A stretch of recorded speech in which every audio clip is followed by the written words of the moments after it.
Please आइए। अरे साहब, आपको चुना गया सरपंच पद के लिए। ऊपर ऊपर ऊपर। अरे आता जोड़िए प्लीज, जल्दी आ जाओ ऊपर, क्लास का टाइम डिस्टर्ब हो रहा है। ऊपर ऊपर ऊपर चढ़िए इसके, नहीं चप्पलों समेत। अरे आप चप्पल थोड़ी उतारेंगे श्रीमान। अरे मैं तो खुद ही जूते लेके बैठा हूँ, ऊपर आ जाओ, ऊपर आ जाता हूँ। जिम मोड के अंदर रहता हूँ। इधर हो, कैमरे के सामने तुम इधर हो, मेरे पीछे आओ, मेरे पीछे होते हो तुम, और आ जा, इधर आ जा। वो महत्वपूर्ण बात पूरी क्लास को बताइए जो आप तीनों बैठ के वहां 15 मिनट से कर रहे थे। हैं? कौन सी ऐसी महत्वपूर्ण बात दिख रहा आपकी? मनीष बता दे, है? क्या बात है? और आपको सपना अपना है, सिलेक्शन तो हो ही गया अपना पक्का है।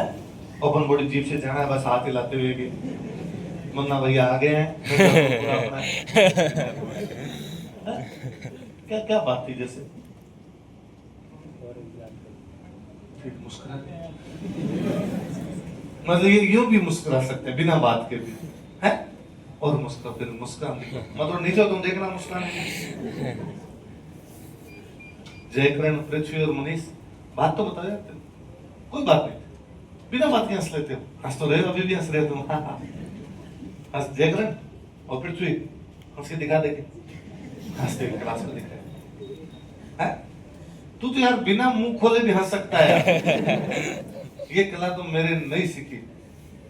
मनीष जी थोड़ा इधर इधर आओ, कैमरे में लोग देखना चाहिए आपको। क्या बात थी, बात तो बता दे, है? कोई बात नहीं तो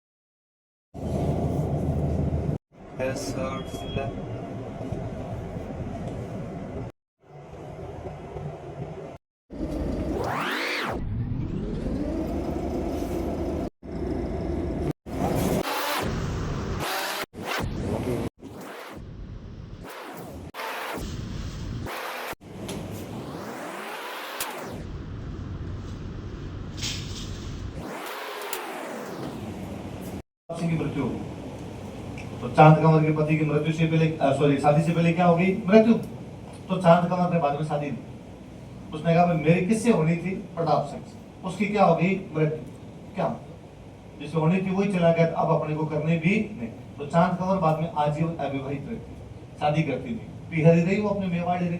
हालांकि जयपुर वाले बहुत मान सम्मान करते थे। प्रताप सिंह के बाद में जो भी इनके राजा बने, तो उन्होंने हमेशा ये माना कि भाई यदि चांद कंवर की प्रताप सिंह से शादी हो जाती तो चांद कंवर जयपुर की क्या होती? रानी। और जयपुर की रानी होती तो हमारी राजमाता होती। तो जयपुर में जो भी राजा बनते वो मेवाड़ जाके चांद कंवर से सलाह लेके आते, आशीर्वाद लेके आते, आप हमारी माँ के समान हो, आपने हमारे राजा के लिए इतना बड़ा त्याग किया कि आपने बाद में शादी नहीं की, हम आपको पूरा माने। तो जयपुर वाले भी चांद कंवर को खूब मानते, और मेवाड़ में तो मानते ही थे। मेवाड़ के राजा को लगा कि यार मेरी बहन ने शादी नहीं की, तो मेवाड़ के राजा ने अपनी उस बहन के नाम पर सिक्के चला दिए, चांद कंवर के नाम पे सिक्के चला दिए। इस्लाम के तो चांदोड़ी सिक्के राजकुमारी के नाम पर चलाए गए। उस राजकुमारी का नाम क्या था? चांद। से सिक्कों का नाम क्या हो गया? अब मेवाड़ में 2 सिक्के हो गए। एक मेवाड़ का सिक्का कौन सा हो गया? स्वरूप सही कौन सा हो गया? चांदोड़ी। पर इनमें थोड़ा फर्क था। मेवाड़ के अंदर तो चलता था चांदोड़ी, और मेवाड़ के बाहर जो चलते थे वो कौन से थे? स्वरूप से। मतलब स्वरूप सही तो वो है जो मेवाड़ के अंदर भी चल जाएंगे और मेवाड़ के बाहर। मतलब मेवाड़ से यदि किसी को मारवाड़ जाना, आपने ना सिक्के चेंज हो जाते हैं। मान लो आपको इंग्लैंड जाना है, तो क्या रुपए चल जाएंगे वहाँ? क्या चलेंगे वहाँ? पाउंड चलेंगे या यूरो चलेंगे उनकी मुद्रा। आपको अमेरिका जाना तो वहाँ क्या चलेंगे? डॉलर। आपको चेंज कराने पड़ेंगे।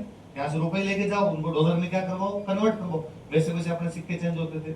यदि कोई जयपुर से जोधपुर जाता, सिक्के चेंज करवाओ, जयपुर का सिक्का अलग, जोधपुर का सिक्का अलग। तो यदि कोई मेवाड़ का बंदा मारवाड़ जाता है, तो मेवाड़ का स्वरूप सही लेके गया है, तो उसको मारवाड़ वाले सिक्कों में क्या करवाना पड़ेगा? कन्वर्ट।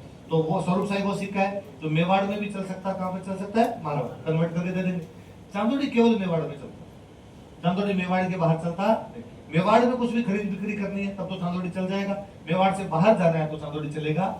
तो बेसिकली चांदोड़ी यूज में लिया करते थे गिफ्ट देने में। किसमें? मेवाड़ में लोग एक दूसरे को गिफ्ट देते तो कौन से दे दिया करते? चंदोड़ी दे दिया करते। आपने मेरे को गिफ्ट दिया, मैंने आगे गिफ्ट दिया, उसने आगे गिफ्ट दिया, तो इनाम वगैरह देने में, गिफ्ट वगैरह देने में, दान पुण्य देने में जो सिक्के चलते मेवाड़ में कौन से थे? तो एक बार कोई मेवाड़ के एक राजा थे, उनके दरबार में कोई कवि थे, और एक दिन उन कवि ने कहा कि महाराज मैं तीर्थ यात्रा के लिए देना चाहता हूँ, मेरे को रुपए चाहिए। और राजा ने अपने वित्त मंत्री कहा कि भाई कवि महोदय को जितने रुपए चाहिए दिए जाए। वित्त मंत्री कंजूस था, और वित्त मंत्री को लगा कि राजा तो ऑर्डर दे देता, रुपए दे दो, कहां से लाए रुपए, खजाने में ही नहीं रुपए। और उसने कवि को चांदोड़ी दे दी। क्या दे दिए? चांदोड़ी का मतलब है मेवाड़ मेवाड़ में घूम ले, मेवाड़ के बाहर तो चलेंगे। कवि ने चांदोड़ी लिए, घर पे ले जाकर के अगले दिन वहां पर दरबार में आके बैठ गया। राजा ने कहा आप तीर्थ यात्रा के लिए जाने वाले थे? कहा हाँ जाने वाला था। तो गए क्यों नहीं? तो वो कहता है कि चांद भाई साहब जावे कोनी दूर सगा के देश। बोलो क्या कहा? चांद भाई साहब जावे कोनी दूर सगा के। सगा सगा मतलब क्या होता है? सगा सगा मतलब क्या? वे लोग जिनमें हम शादी विवाह करते हैं उनको बोलते हैं सगा। क्या बोलते हैं? गांव के अंदर आपकी बहन के ससुर जी आए हुए हैं तो आपने कहते हैं हमारा सगो जी आएगा। तो आप जयपुर वालों के ब्याही जी ब्याण जी, जयपुर वालों में जो ब्याही जी और ब्याण जी है वो इधर पश्चिमी राजस्थान वालों के लिए क्या हो जाते हैं? सगो जी और सगी। जोधपुर वालों के लिए सह है हो जाता तो हागोसान हागीसा। तो उसने कहा चांद भाई साहब जावे को नहीं, मतलब ये चांद भाई साहब मतलब चांदोड़ी जो सिक्का है ये जाति नहीं है, दूर सगा के देश, मतलब मेवाड़ के बाहर जो बाकी देश है उनके अंदर चलती। तो राजा को समझ में आया कि वित्त मंत्री ने क्या दे दिए। राजा ने वित्त मंत्री को उसने कहा सॉरी ब्रो, अभी स्वरूप साई निकाल के दे देता हूँ। बाद में कौन से दे दिए थे? स्वरूप साई। तो मेवाड़ में कौन कौन से दो सिक्के चलते? स्वरूप साई और तो मेवाड़ के अंदर चलाने हो तब तो चांदोड़ी, और मेवाड़ के बाहर भी चलाने हो तो स्वरूप। आगे बताओ कौन से गलत हम कर देंगे उसको। अब वो जो एक आदमी जो उनका हेड बना वो हो गया राजा, वो जो 3 आदमी उसको एडवाइस देते थे वो हो गए मंत्री, वो जो 6 जो आक्रमण में जाते वो हो गई सेना। धीरे धीरे बढ़ गई होगी, पहले 10 रहे होंगे, ये संख्या 100 में हो गई होगी, 100 की 1000 हो गई होगी, धीरे धीरे संख्या बढ़ गई। अब उन लोगों का एक ही काम है। अब कुल मिला के उनका एक स्टेट बन गया जिसमें कुछ लोग हैं जो कुछ प्रोडक्शन करते हैं, आइधर वो खेती करते हैं या वो पशुपालन करते हैं, कुछ ना कुछ करते हैं। उनकी सिक्योरिटी के लिए कुछ लोग हैं जिनमें एक उनको वो ऑर्डर देता है, कुछ उसको सलाह देते हैं, कुछ लोग उसके ऑर्डर को फॉलो करते हैं। वो एक राजा वाली टीम बन गई पूरी तरीके से। अब वो जो उनका एक बना जो भी सिस्टम बना उसको वो बोलते थे जन। क्या बोलते थे? जन का वैसे मतलब होता लोग, कुछ लोगों ने मिला के एक सिस्टम बना लिया, उसको क्या कह दिया? जन। अब वो 10 जने बाहर बैठे, हो सकता है पड़ोस के गांव वाले कभी आए और उन्होंने कूट पीट निकाले, बाबा हमारे गांव पे कब्जा करोगे तो। और थोड़े दिन बाद में 10 को बैठे बैठे लगा होगा कि अपने अभी तक रोक ही रहे हैं, क्यों ना अपने ही कब्जा कर लो। उन्होंने जाके पास वाले जन पे कब्जा कर लिया होगा, तो जन बड़ा हो गया, जन बड़ा हो गया तो कहलाया जनपद। क्या कहलाया? और जब जनपद बड़े हुए तब क्या कहलाए? महाजनपद। क्या कहलाए? तो अपने टोंक में कोई एक जनपद है, टोंक में क्या है? जनपद। उस जनपद का नाम क्या है? मालव। क्या नाम है? अभी मालव क्या है? मालव जाति का नाम। मालव किसका नाम है? ये मालव नाम की जाति किसी टाइम में रहती थी पंजाब। कहां पे रहती थी? फिर पंजाब पर अटैक होता सिकंदर का। किसका? सिकंदर का नाम सुना है? अलेक्जेंडर का नाम सुना होगा सबने। अलेक्जेंडर ने कहां पर अटैक किया? अपने पंजाब। और पंजाब में उससे लड़ने वाली जाति कौन सी? अपनी मालव। और मालव हार गए। तो जब पंजाब में मालव हार गए सिकंदर से, तो हारने के बाद वो अपने टोंक आ गए। कहां गए थे? और टोंक आके उन्होंने अपना स्टेट, अपना राज्य यहाँ पर स्टैब्लिश किया। राज्य को क्या बोलते थे? जनपद। मालवों का जनपद था, इसलिए क्या कहलाया? क्या कहलाया? थोड़े दिन तक यहाँ रुके होंगे, फिर यहाँ से भी वो चले गए थे, और यहाँ से चले गए थे मध्य प्रदेश। कहाँ चले गए? तो मालव थे कहाँ पर पहले? पंजाब। पंजाब से कहाँ है? टोंक। टोंक से कहाँ चले गए? तो लंबे टाइम तक पंजाब रहे थे, फिर लंबे टाइम तक कहाँ रहे थे? मध्य प्रदेश। बीच में थोड़े समय के लिए अपना राज्य कहाँ पर बना गए थे? टोंक। टोंक में राज्य था, इसलिए क्या कहलाया? मालव जनपद। पहले मालव कहाँ रहते थे? पंजाब। इसलिए पंजाब में जगह का नाम है मालवा। पंजाब में जगह का नाम क्या है? मालवा। कहाँ है? पंजाब। कहाँ पे है? कहाँ पे है? इसलिए पंजाबी गणों के अंदर आते मालवे दा मुंडा ने माची दी कुड़ी। जैसे अपने राजस्थान में इलाकों के नाम होते हैं मारवाड़, मेवाड़, दुधाड़, वागड़, ऐसे नाम सुने आपने? ब्रज अलग अलग, मेवात अलग अलग नाम होते हैं। वैसे पंजाब में अलग अलग इलाकों के नाम है। जैसे वहां के इलाके का नाम है दोआबा। क्या नाम है? 2 नदियों के बीच के इलाका दोआब, इसलिए नाम ही क्या पड़ गया उसका? दोआबा। वहां जहां मालव रहते थे, इलाके का नाम है मालवा। क्या नाम है? कोई साल भर में मिलता था, हिसाब लेता लो भाई साहब, बताओ देखिए क्या हिसाब किताब साहब, खजाने में इतने रुपए पड़े, लो दो, हथियार खरीदने, हमें सेना को तनख्वाह देनी है, बाकी पूरा पूरा संभालने का काम कौन करता? दीवान। तो कौन था दीवान?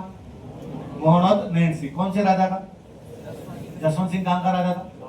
लिखो, मोहम्मद नैन्सी के नीचे लिखो, यह मारवाड़ के जसवंत सिंह का दीवान था। He was dewan of Jaswant Singh of Marwar. यह मारवाड़ के जसवंत सिंह का दीवान था।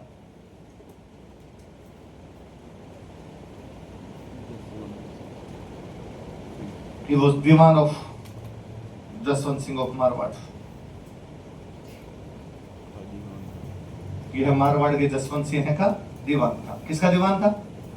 जसवंत सिंह का। अब दीवान का काम क्या होता था? टैक्स वगैरह इकट्ठा करना। एक बार ऐसा कहा जाता है कि इसने मेड़ता पे, कहां पे? मेड़ता वाला इलाका, ये जोधपुर के अंदर में आता, तो यहाँ पे टैक्स बढ़ा दिए। क्या कर दिए?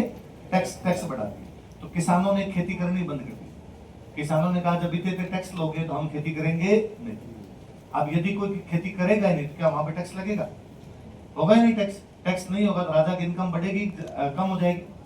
राजा की इनकम हो गई कम, तो साहब राजा की इनकम 1 लाख रुपए गिर गई। राजा ने नैन्सी को पूछा, नैन्सी लाख रुपए कम आए हैं? तो नैन्सी ने कहा साहब वो खेती हुई नहीं। क्यों नहीं हुई खेती? तुम्हारी गलती है, वहां पे टैक्स क्यों बढ़े? 1 लाख रुपए तुम दो, कि तुम तो, मैं ये मानता हूं 1 लाख रुपए तुम्हारी वजह से कम हो गए। तुमने 1 लाख रुपए का गबन किया। क्या किया? 1 लाख रुपए का गबन, फोर्जरी। गबन का मतलब होता है किसी के पैसे खा जाना। मैं आपको कहूं उससे 5 लाख रुपए लेके आप वहां से 4 इलाके मुझे दो, 1 लाख रुपए गड़बड़ कर दो बीच में, उसको क्या बोलते हैं? गबन। तो अगर तुमने 1 लाख रुपए क्या किया है? गबन। टैक्स तो आया, तुम बीच में खा गए। उसने कहा आया ही नहीं, आया टैक्स इतना था। नहीं नहीं नहीं, मुझे सब पता है, तुम बीच में खा गए और पकड़ के जेल में डाल दिया नैन्सी को और नैन्सी के भाई को। नैन्सी के भाई का नाम था सुंदर दास। क्या नाम था? दोनों भाइयों को जेल में डाल दिया। किस किस को बताओ?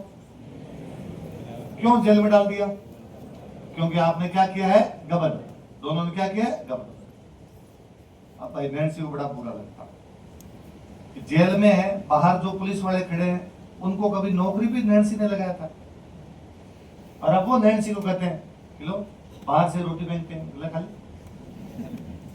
और नैन्सी को लगता कि यार एक दिन था जब इस जोधपुर में मैं जैसे करता था वैसे होता था, और आज मेरे को यूं फेंक के रोटी दी जा रही। और उस आदमी को लगा कि दुनिया ये महफिल अब काम की। दोनों भाई सुसाइड कर गए। तो राजस्थान के सबसे बेहतरीन इतिहासकार ने जेल में सुसाइड कर दिया था। वो इतिहासकार कौन था? अपना मोहम्मद नैन्सी। क्यों जेल में क्यों गया वो? गबन के कारण। किस कारण है? गबन। उसमें किसका आरोप लगा था? गबन का। लिखो,